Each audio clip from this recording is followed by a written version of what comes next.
नमस्कार दोस्तों, आज हम चर्चा करने जा रहे हैं राज्य सरकार के बारे में, राज्य विधानमंडल के बारे में, विधानसभा, विधान परिषद, राज्यपाल, मुख्यमंत्री और उच्च न्यायालय। तो सबसे पहले मैं आपको बताता हूं, जैसा कि हम जानते हैं भारत के मूल संविधान में दो प्रकार की सरकार थी, एक तो केंद्र सरकार और दूसरी राज्य सरकार। और 73वें 74वें संशोधन के पश्चात 73 एंड 74 नंबर के कॉन्स्टिट्यूशन अमेंडमेंट के पश्चात ग्रामीण पंचायती राज और नगरीय स्वशासन की स्थापना की गई, जिसमें तीन तीन स्टेप हैं, तीन तीन टायर हैं। ग्राम पंचायत, पंचायत समिति, जिला परिषद, नगर पालिका, नगर परिषद, नगर निगम। तो सबसे पहले हम अपनी इस क्लास के माध्यम से पहले राज्य सरकार का ढांचा, स्ट्रक्चर, संरचना जानते हैं, जिसके माध्यम से हमें पता चलेगा कि विधानसभा, विधान परिषद की क्या कार्यप्रणाली होती है। सरल शब्दों में बात करें, जिसे केंद्र में संसद कहते हैं उसे राज्य में राज्य विधानमंडल कहते हैं। जिसे केंद्र में आप राष्ट्रपति के रूप में आइडेंटिफाई कर रहे हैं, राज्य में उसके रिप्रेजेंटेटिव के रूप में राज्यपाल को पहचानते हैं। जिसे केंद्र में प्रधानमंत्री के रूप में देखते हैं, उसे राज्य में मुख्यमंत्री के रूप में। सेंटर में सुप्रीम कोर्ट एंड स्टेट्स में हाई कोर्ट्स होते हैं। तो इस प्रकार से मैं एक बार स्ट्रक्चर बना के आपको बताता हूं राज्य सरकार का ढांचा। देखिए, सबसे पहली बात, राज्य सरकार, स्टेट गवर्नमेंट, राज्य सरकार। दोस्तों, राज्य सरकार, इसके कितने अंग हो गए? इसके 3 अंग। राज्य सरकार के कितने अंग हो गए? 3 अंग। पहला है विधानसभा।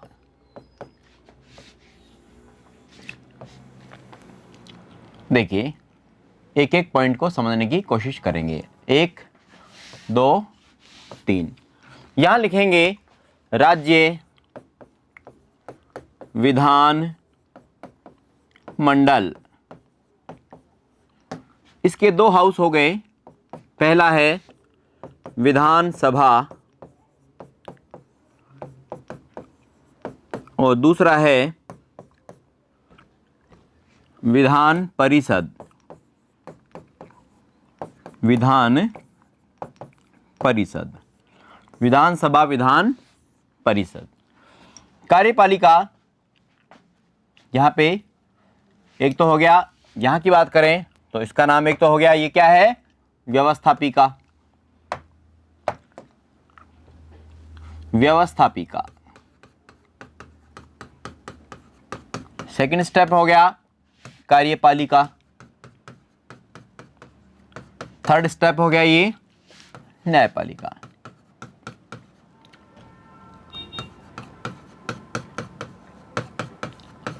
व्यवस्थापिका, कार्यपालिका, न्यायपालिका। अब देखो, जैसा कि मैंने आपको बताया, व्यवस्थापिका यानी राज्य विधान मंडल, इसमें 2 हाउस हो गए, विधानसभा और विधान परिषद। कार्यपालिका, कार्यपालिका 2 प्रकार की, there are 2 type of executive. पहली है नाम मात्र तो दूसरी है वास्तविक। पहली है नाम मात्र और दूसरी है वास्तविक। न्यायपालिका में यहां लिखेंगे उच्च न्यायालय, हाई कोर्ट। उच्च न्यायालय। सबसे पहले यहां देखते हैं, राज्य विधानमंडल से रिलेटेड आर्टिकल है 168, विधानसभा 170, विधान परिषद 171 एंड 169। इससे संबंधित ये 2 आर्टिकल हैं। ये संख्या का मतलब यहाँ पे आर्टिकल से आप पहचानेंगे कि ये अनुच्छेद है। जैसा कि मैं आपको कई बार बता चुका, अनुच्छेद क्या होता है? संविधान की वह सबसे छोटी इकाई जिसमें किसी पद या व्यवस्था का वर्णन होता है। The minor unit of constitution that describe about any post और सिस्टम। जैसे संविधान का अनुच्छेद 52 कहता है भारत का एक राष्ट्रपति होगा, और अनुच्छेद 61 कहता है, 61 बोलता है कि राष्ट्रपति को इंपीचमेंट, महाभियोग के द्वारा हटाया जा सकेगा। तो आर्टिकल एक प्रकार से किसी व्यवस्था या पद की व्याख्या करने वाला सबसे छोटा अंग होता है कॉन्स्टिट्यूशन का। नाम मात्र की कार्यपालिका, तो यहां पे राज्यपाल। वास्तविक कार्यपालिका की बात करें तो यहां पर कौन हो जाएगा? वास्तविक कार्यपालिका के अंतर्गत यहां पे हो जाएगा मुख्यमंत्री। और उसकी मंत्री परिषद, मुख्यमंत्री और उसकी मंत्री परिषद। यहां इनके आर्टिकल देखते हैं। राज्यपाल का आर्टिकल है 153।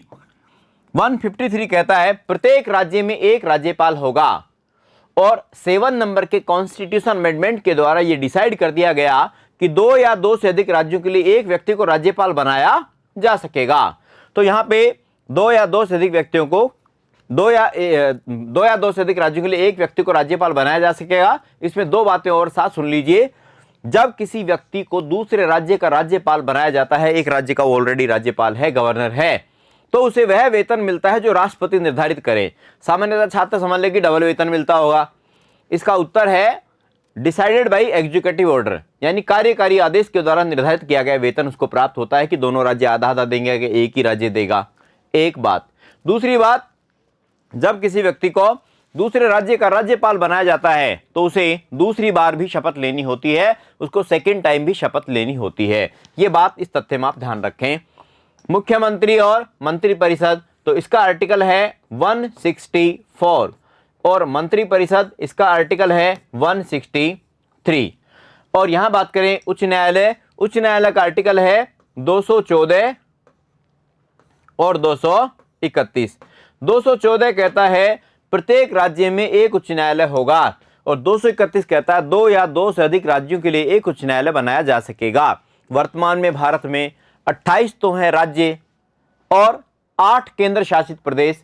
28 राज्य और 8 केंद्र शासित प्रदेश, तो 36 केंद्र हो गए, 36 सेंटर हो गए, सेंट्रल टेरिटरी एंड स्टेट्स के। इनके लिए 25 हाई कोर्ट्स काम करते हैं, 25 उच्च न्यायालय काम करते हैं। अब यहां विधानसभाओं की बात करते हैं, तो यहां पे भारत में विधानसभाओं की संख्या कितनी है? ध्यान रहे, भारत में विधानसभाओं की संख्या है 31। 28 तो स्टेट्स में, 28 तो राज्यों में और 3 केंद्र शासित प्रदेशों में। अब वो 3 केंद्र शासित प्रदेश कौन कौन से हैं? दिल्ली, दिल्ली, पांडिचेरी, पुदुचेरी। मैं 2 नाम इसलिए बोल रहा हूं, पुराना नाम और नया नाम, और जम्मू एंड कश्मीर। तो जम्मू कश्मीर की विधानसभा पहले तो राज्य में इंक्लूड होता था वो, और 5 अगस्त 2019 को गृह मंत्रालय की घोषणा के बाद पार्लियामेंट में जो अमित शाह के द्वारा घोषणा की गई और जम्मू कश्मीर को राज्य से केंद्र शासित प्रदेश के रूप में जो है कन्वर्ट किया गया, तो वो राज्य से बदल के केंद्र शासित प्रदेश में आ गया, इसलिए एक विधानसभा कम हो गई। तो पहले जो 29 राज्य थे अब वो 28 राज्य हो गए, और पहले जो केंद्र शासित प्रदेश थे उनकी संख्या में भी परिवर्तन हो गया, वो एक केंद्र शासित प्रदेश बढ़ गया था। लेकिन दादर व नागर हवेली, दमन दीव को एक कर दिया, उसके बाद वो 8 हो गए। तो इस प्रकार से यहां पे मैंने आपको राज्य सरकार का एक फंडामेंटल स्ट्रक्चर बताया है, बेसिक ढांचा बताया है। राज्य सरकार ये कौन से भाग में है? राज्य सरकार संविधान के भाग नंबर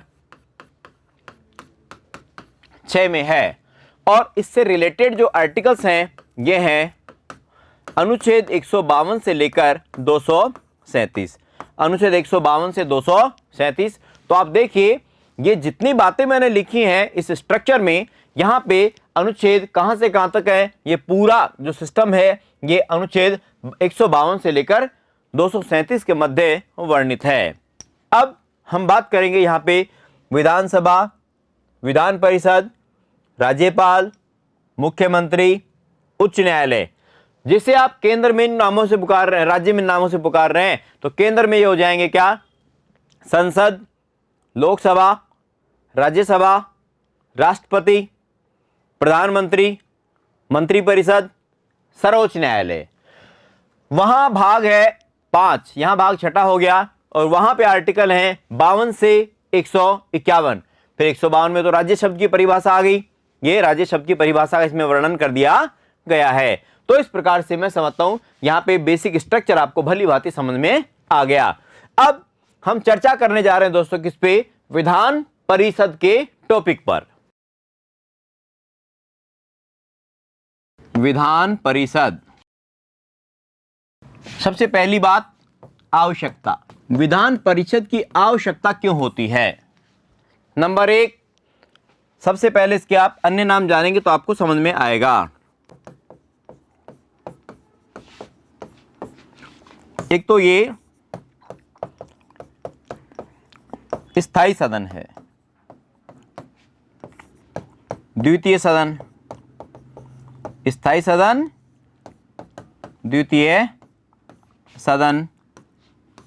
अगला पॉइंट है अप्रत्यक्ष रूप से निर्वाचित सदन। अप्रत्यक्ष रूप से निर्वाचित सदन। अप्रत्यक्ष रूप से निर्वाचित सदन। विशिष्ट जन का सदन। विशिष्ट जन का सदन, ये इसके अन्य नाम हैं। जैसा कि मैंने आपको बताया, इससे रिलेटेड दो आर्टिकल हैं, इससे संबंधित दो अनुच्छेद हैं। एक तो है अनुच्छेद 169 और एक है अनुच्छेद 171।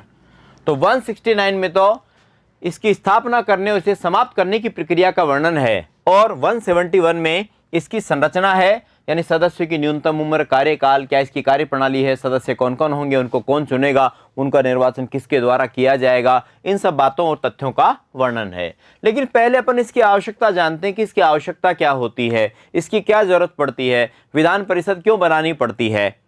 यदि किसी राज्य में बौद्धिक वर्ग का विकास हो जाता है, ऐसा राज्य मानता है, ऐसा राज्य मानता, मुख्यमंत्री ऐसा मानता है कि राज्य में बौद्धिक वर्ग का बहुत विकास हो गया, बौद्धिक वर्ग इतना है यहाँ पे कि उनको कानून निर्माण की प्रक्रिया में सहभागी बनाना चाहिए, उनको पॉलिटिकल जो है पार्टिसिपेंसी देनी चाहिए, राजनीतिक सहभागिता देनी चाहिए। इस उद्देश्य को पूरा करने के लिए मुख्यमंत्री पहले विधानसभा में प्रस्ताव रखवाता है, उसके बाद उसको पार्लियामेंट के पास भेजता है, और पार्लियामेंट इसको जनरल मेजोरिटी से अगर पारित कर देती है, संसद इसे साधारण बहुमत से पारित कर देती है, तो ऐसी स्थिति में उस राज्य में विधान परिषद की स्थापना करने और समाप्त करने का कार्य हो जाता है। तो मुख्य आवश्यकता क्या हुई यहां पे? सबसे बड़ी आवश्यकता कानून निर्माण की प्रक्रिया को, कानून निर्माण की प्रक्रिया को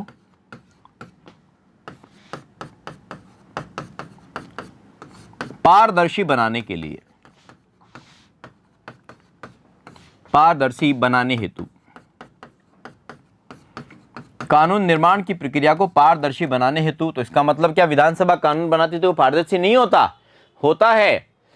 आप इसको ऐसे समझो, यदि किसी राज्य में केवल विधानसभा है, विधान परिषद नहीं है, तो विधानसभा ने कानून बना दिया और कानून बना के राज्यपाल के पास हस्ताक्षर के लिए भेजा।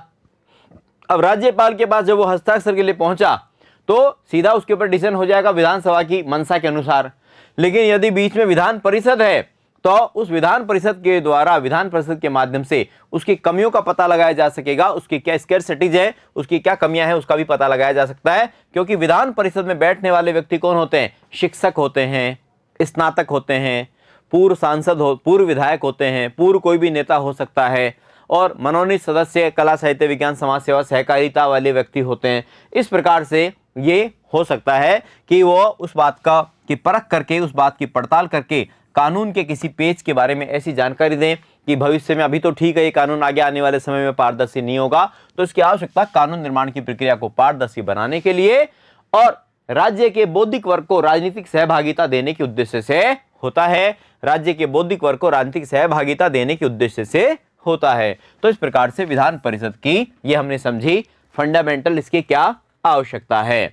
तो यहां पे इसे उच्च सदन, स्थायी सदन, उच्च सदन, स्थायी सदन, अप्रत्यक्ष सदन, यहां पे अप्रत्यक्ष रूप से निर्वाचित सदन, द्वितीय सदन के नाम से भी जाना जाता है। विशेष जन का सदन भी बोल सकते हैं इसको, विशेष जन का सदन, विशेष जन का सदन। इस प्रकार से इसको अन्य नामों से जाना जाता है। नेक्स्ट, वर्तमान में कहां पर है ये अपन जानेंगे। अभी वर्तमान में कहां पर है ये? कर्नाटक, उत्तर प्रदेश, महाराष्ट्र, बिहार, आंध्र प्रदेश, तेलंगाना।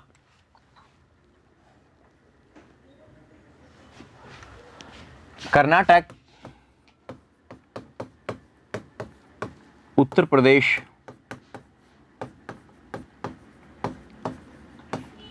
महाराष्ट्र, बिहार,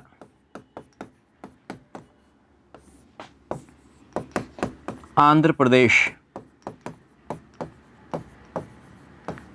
तेलंगाना। आंध्र प्रदेश से तेलंगाना। यहां पर वर्तमान में कितने राज्यों में है? 1 2 3 4 5 6, ये 6 राज्यों में है।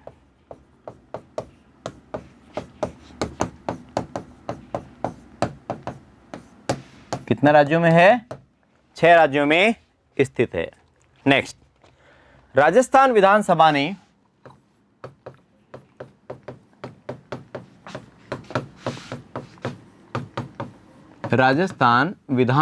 ने विधान परिषद की स्थापना का प्रस्ताव 2012 में पारित कर, कब? 2012 में इसको पारित करके केंद्र को भेज दिया था। केंद्र को दे दिया था कि 2012 में उन्होंने पारित करके इसको केंद्र को दे दिया था।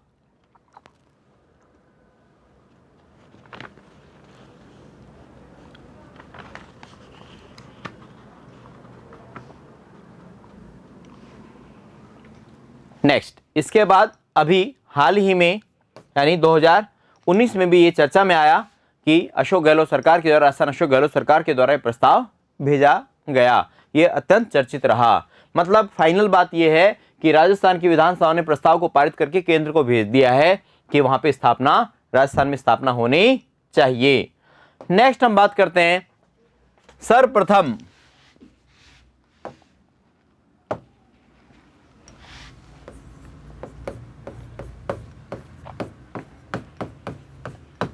विधान परिषद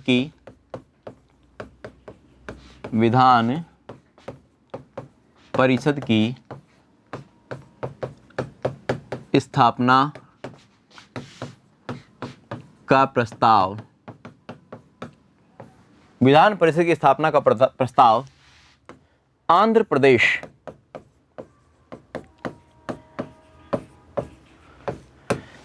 प्रदेश राज्य द्वारा, आंध्र प्रदेश की विधानसभा द्वारा, आंध्र प्रदेश की विधानसभा द्वारा 1956 में रखा गया व 1956 में स्थापना हुई। 1956 में इसकी स्थापना हुई। इसके बाद 1985 में समाप्त हो गया। समाप्त, क्योंकि समाप्त करने और स्थापना करने की एक ही प्रक्रिया है ना। 1985 में क्या हुआ? समाप्त हो गई। इसके पश्चात 2007 में पुनः स्थापना। 2007 में क्या होता है? इसकी पुनः स्थापना होती है और जनवरी 2020 में समाप्ति का प्रस्ताव, 2020 में समाप्ति का प्रस्ताव विधानसभा द्वारा पारित किया गया। बोर्ड पे देखेंगे और समझेंगे बात को। सबसे पहले विधान परिषद की स्थापना का प्रस्ताव आंध्र प्रदेश की विधानसभा द्वारा 1956 में रखा गया। 1956 में इसकी स्थापना होती है। 1985 में क्या होता है? 1985 में 1985 में ये जो है समाप्त हो गया। 2007 में इसकी पुनः स्थापना होती है। स्थापना करने का सेम प्रोसेस है। उसके बाद जनवरी 2020 में समाप्ति का प्रस्ताव विधानसभा के द्वारा पारित कर दिया गया। तो सबसे पुरानी विधान परिषद यहाँ पे आंध्र प्रदेश, और सबके बाद में सबसे नई विधान परिषद ये भी आंध्र प्रदेश। हालांकि प्रस्ताव पास करके उन्होंने भेज दिया है। नेक्स्ट हम बात करेंगे, इसी क्रम में बात को आगे बढ़ाते हैं। अब स्थापना करने और समाप्त करने की क्या व्यवस्था है। आर्टिकल 169 के अनुसार, अनुच्छेद 169 के अनुसार यदि संबंधित राज्य की विधानसभा, यदि संबंधित राज्य की विधानसभा प्रस्ताव को विधान परिषद की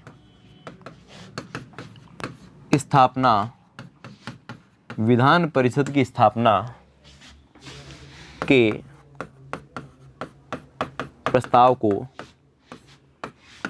के प्रस्ताव को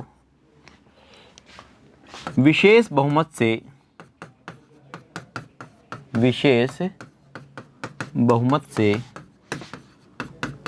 पारित कर संसद को भेज दे तथा संसद इसे साधारण बहुमत से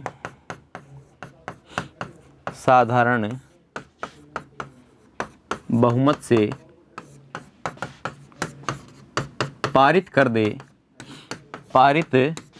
दे तो इसकी स्थापना व समाप्ति का कार्य राष्ट्रपति के हस्ताक्षर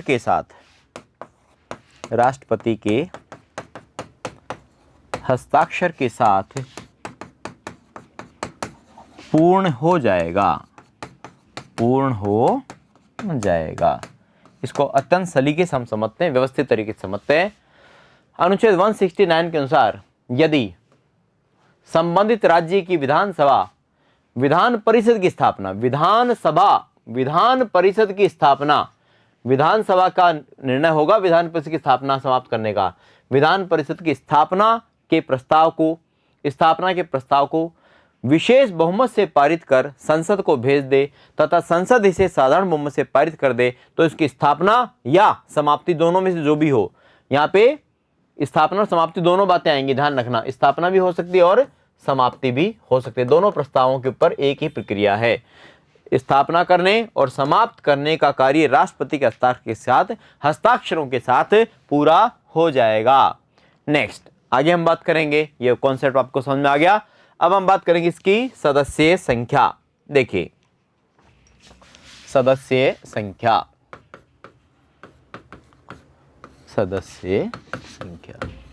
अब अपन इसकी सदस्य संख्या की बात करते हैं। सदस्य संख्या न्यूनतम तो 40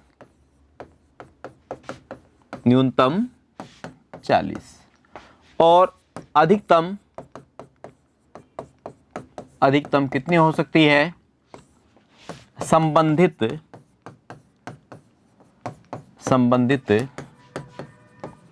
राज्य की विधानसभा की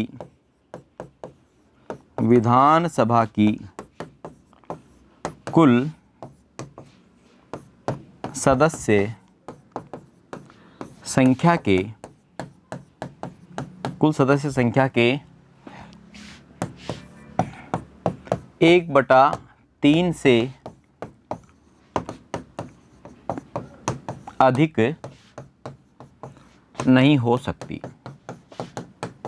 तो देखो न्यूनतम का तो कितना नियम हो गया, न्यूनतम का तो 40 का हो गया, अधिकतम संबंधित राज्य की विधानसभा की कुल सदस्य संख्या के, संबंधित राज्य की विधानसभा की कुल सदस्य संख्या के 1/3 से अधिक नहीं हो सकती।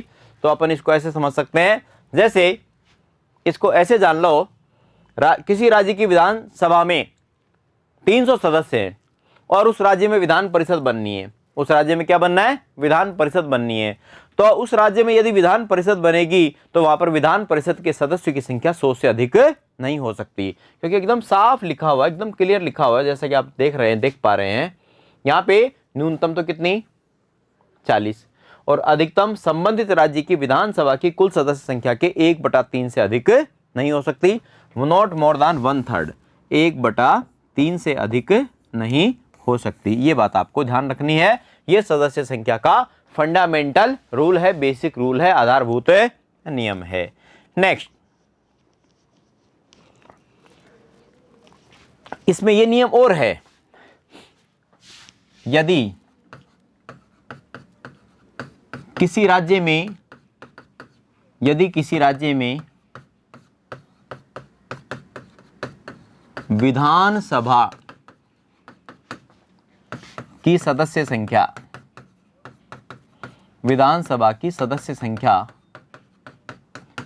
120 से कम है तो उस राज्य में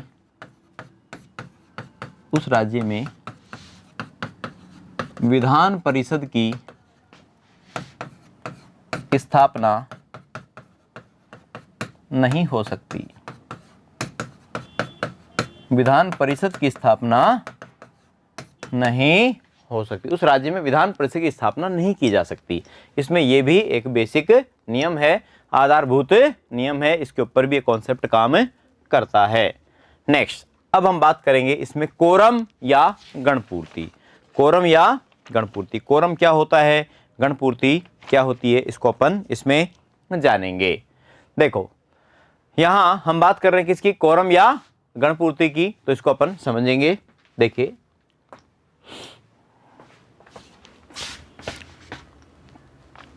ये देखो, अभी हमने देखा, यदि किसी राज्य में विधानसभा की सदस्य संख्या 120 से कम है, यानी मान लो कि 110 है तो 110 के 3 टुकड़े करेंगे तो 40 से नीचे हो गया ना। तो न्यूनतम का तो नियम 40 का है ना, लेकिन तो इसलिए 4 3 12, 120 तो होना ही होना चाहिए, तभी विधान परिषद की स्थापना का प्रस्ताव लाया जाएगा, नहीं तो प्रस्ताव ही नहीं आएगा। आगे देखिए, कोरम। दोस्तों, कोरम क्या होता है? कोरम होता है गणपूर्ति। कोरम क्या होता है? गणपूर्ति। गण का मतलब होता है समूह, समूह पूर्ति, समूह पूर्ति। आपकी क्लास में 300 छात्र हैं और नियम कर दिया जाए समूह की पूर्ति का कि 100 आएंगे, 1/3 आएंगे तो क्लास होगी, नहीं तो नहीं होगी। अब आप 99 आए तो क्लास नहीं होगी, आपका 100 का आना अनिवार्य है, क्योंकि 1/3 का नियम है। तो समूह की पूर्ति तब होगी, समूह की पूर्ति तब होगी जब 1/3 आएंगे। ये मैंने आपको काल्पनिक उदाहरण बताया। अब यहां बात कर रहे हैं विधानसभा की, तो विधानसभा और विधान परिषद दोनों के लिए कोरम की व्यवस्था एक ही होती है। हम यहाँ पे पढ़ रहे हैं कौन सा? विधान परिषद के कोरम की व्यवस्था। तो विधान परिषद का अगर कोरम देखा जाए, इसका कोरम अगर समझा जाए, कोरम अगर इसका देखा जाए तो कोरम क्या होगा इसका? सदन की कुल सदस्य, सदन की कुल सदस्य संख्या का 1/10 या 10 सदस्य या 10 सदस्य जो भी अधिक हो, जो भी अधिक हो। सदन की कुल सदस्य संख्या का 1/10 या 10 सदस्य जो भी अधिक हो, वो इसका कोरम माना जाएगा। वो इसका क्या कहलाएगा दोस्तों? वो इसका कोरम कहलाएगा। ये लाइट कलर है, देखिए, कोरम कहलाएगा। इसका मैं आपको एग्जाम्पल से बताऊंगा, तब आपको समझ में आएगा। जैसे राजस्थान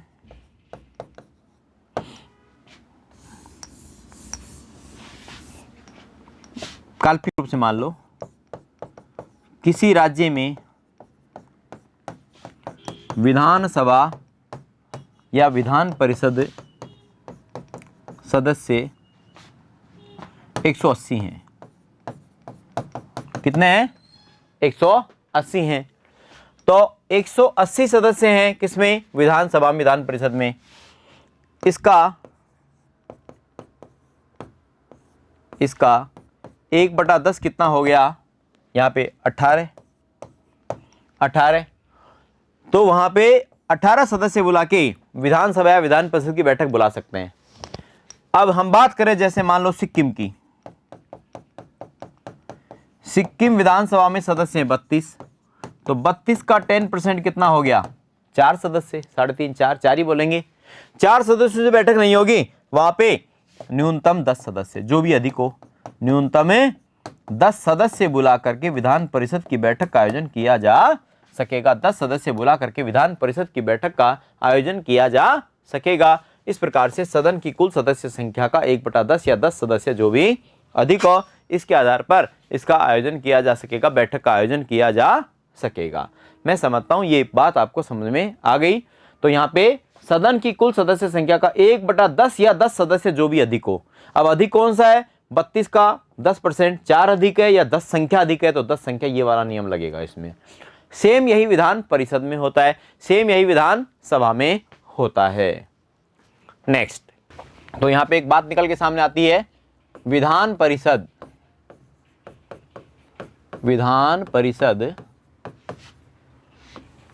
स्थायी रूप से अस्थायी रूप से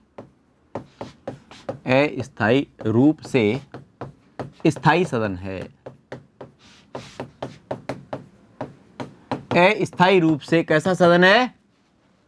स्थायी सदन है। विधान परिषद अस्थायी रूप से स्थायी सदन है। मैं समझता हूँ ये बात समझ में आ गई, क्योंकि उसको बीच में समाप्त कर सकते हैं, इसलिए अस्थायी रूप से स्थायी सदन है। इसमें 2 प्रकार के सदस्य होते हैं। 2 प्रकार के इसमें सदस्य होते हैं। एक तो होते हैं निर्वाचित, दूसरे होते हैं मनोनीत। निर्वाचित और मनोनीत। जैसा कि हम जानते हैं विधानसभा में मनोनीत सदस्य आंग्ल भारतीय पहले होते, तो उसको खत्म कर दिया। लेकिन जम्मू कश्मीर राज्य की विधानसभा में आज भी 2 महिला सदस्यों को राज्यपाल के द्वारा, जम्मू कश्मीर राज्य की विधानसभा में आज भी 2 महिला सदस्यों को राज्यपाल के द्वारा नॉमिनेट किया जा सकता है, मनोनीत किया जा सकता है, मनोनीत किया जा सकता है। ये बात क्लियर हो गई होगी, समझ में आ गया होगा। नेक्स्ट,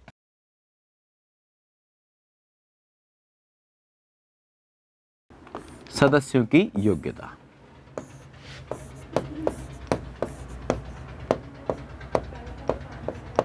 योग्यता में पहला, भारत का नागरिक,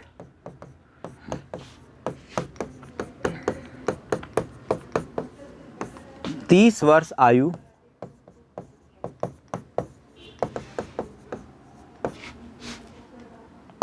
होनी चाहिए। भारत का नागरिक हो, 30 वर्ष आयु पूरी कर चुका हो, और तीसरी योग्यता है लाभ के पद पर न हो, लाभ के पद पर न हो, पागल व दिवालिया न हो, पागल व दिवालिया न हो, पागल व दिवालिया नहीं होना चाहिए। नेक्स्ट, चुनाव पद्धति। चुनाव पद्धति, तो यहां पे हमने देखा क्या? सदस्य की योग्यता, भारत का नागरिक, 30 वर्ष आयु, लाभ के पद पर न हो, पागल व दिवालिया न हो। चुनाव पद्धति कौन सी है?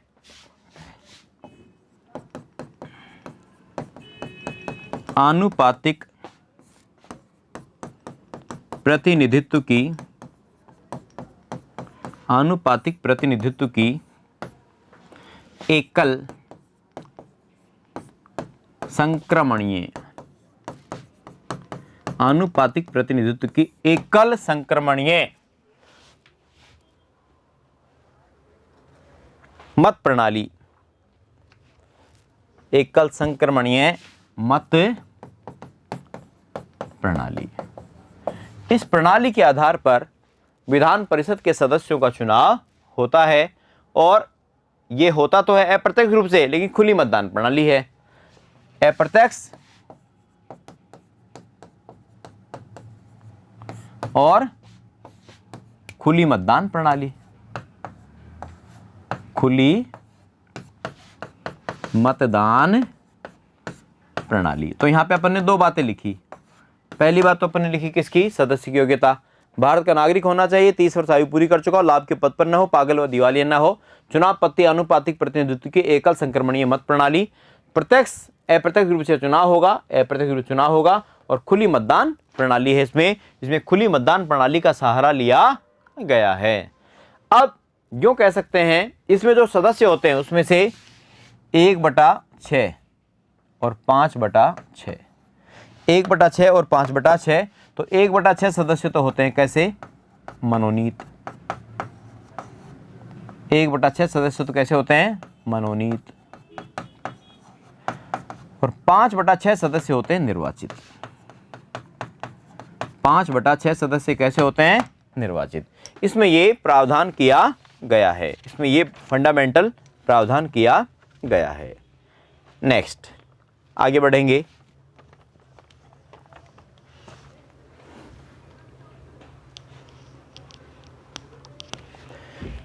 यहां अपन ने अब तक का जो प्रावधान देखा ये पूरा का पूरा इंडियन कॉन्स्टिट्यूशन के आर्टिकल नंबर 169 में वर्णित है। अब अपन बात करने जा रहे हैं इसकी संरचना। देखिए इसकी संरचना।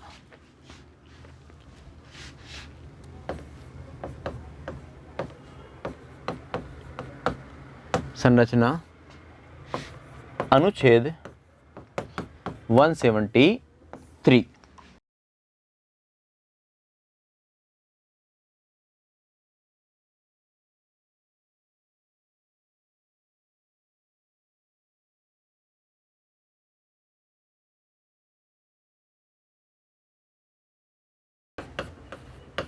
संरचना और कार्यकाल।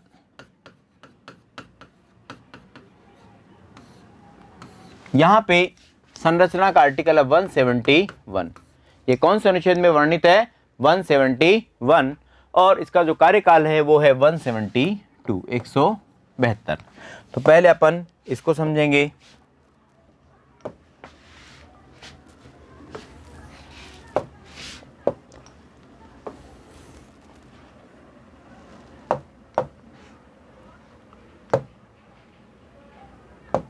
देखिए यहां पे कुल कितने प्रकार के सदस्य होते हैं? ये यहां पे लिख देता हूं मैं।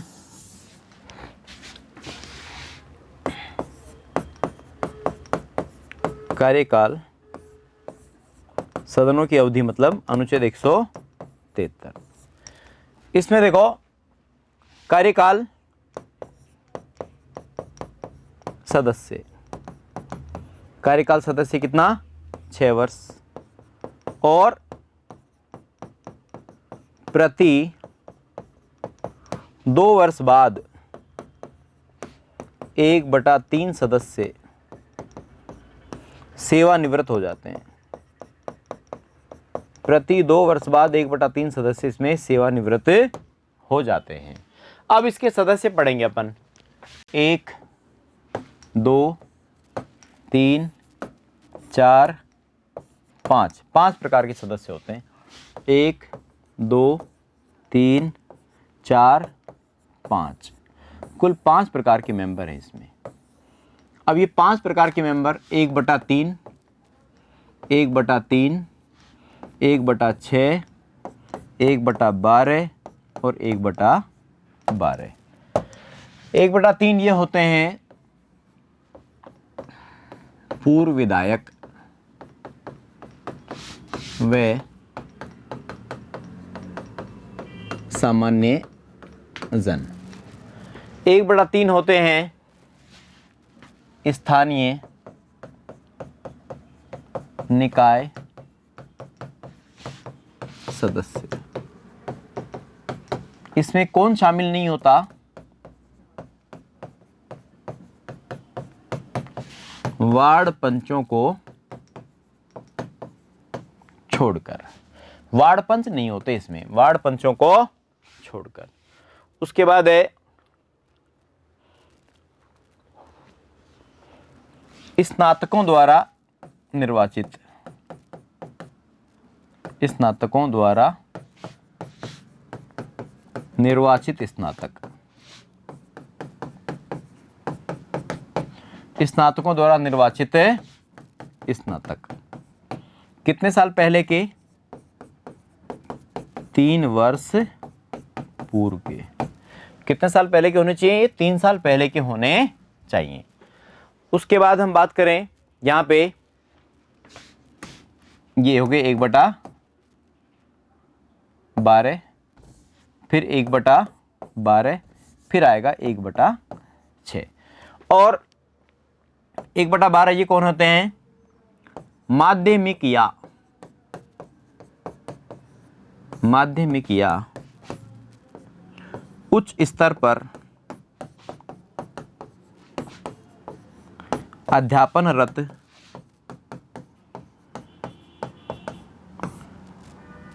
शिक्षक।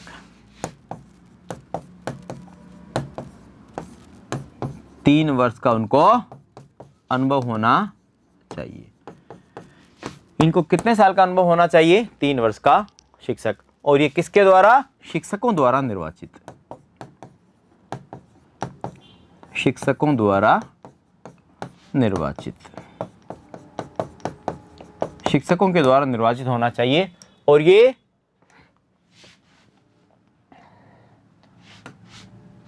इनमें निर्वाचनकर्ता कौन होगा ये अपन देखते हैं। निर्वाचनकर्ता यहां पर होगा वर्तमान विधायक।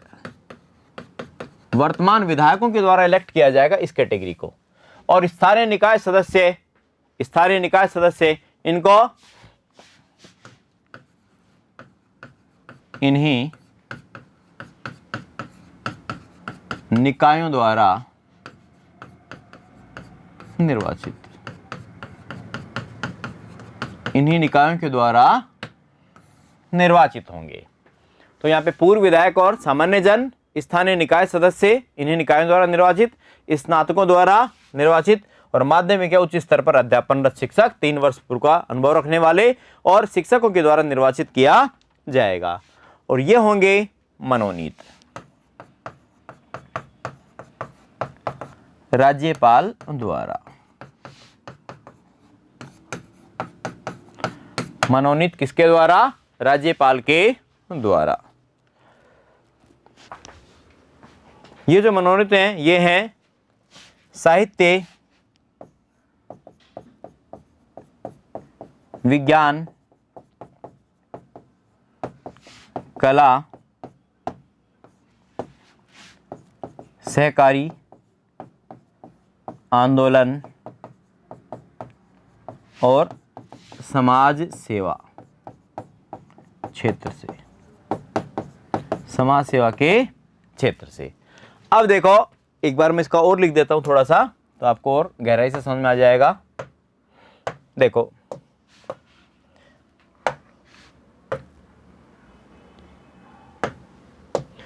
ये हो गया 33.33%, 33.33%।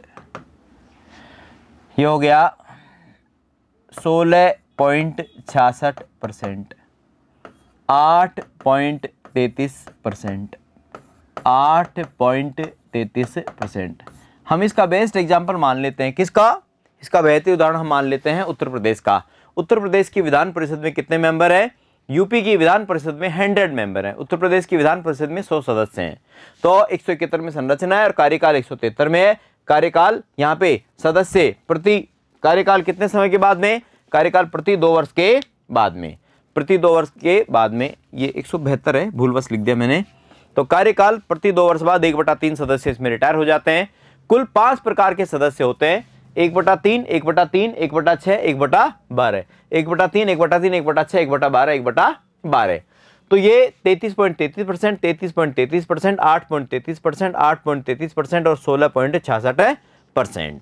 अब यहाँ पे सबसे पहली कैटेगरी पूर्व विधायक व साधारण जन, सेकंड कैटेगरी स्थानीय निकायों के सदस्य, थर्ड कैटेगरी में स्नातकों द्वारा निर्वाचित, फोर्थ कैटेगरी माध्यमिक या उच्च स्तर पर अध्यापनरत शिक्षक और फिफ्थ कैटेगरी में मनोनीत किसके द्वारा? राज्यपाल के द्वारा, गवर्नर ऑफ स्टेट के द्वारा नॉमिनेट किया जाता है, गवर्नर के द्वारा मनोनीत किया जाता है। इनका निर्वाचन कौन करेगा? फर्स्ट कैटेगरी का इनका निर्वाचन करता है वर्तमान विधायक। सेकंड कैटेगरी स्थानीय निकाय सदस्य वार्ड पंचों को छोड़कर, जैसे नगर पालिका, जिला बोर्ड, उनके होंगे इसमें, इन्हीं निकायों के द्वारा निर्वाचित।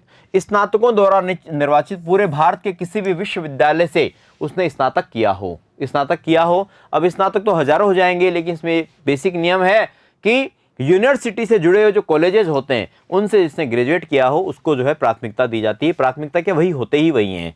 माध्यमिक या उच्च स्तर 10th या उससे ऊपर की क्लास को पढ़ाने वाले शिक्षक, 3 वर्ष का जिनको अनुभव हो, कम से कम 3 वर्ष का, और शिक्षकों के द्वारा ही इनको निर्वाचित किया जाएगा, तो शिक्षकों द्वारा निर्वाचित।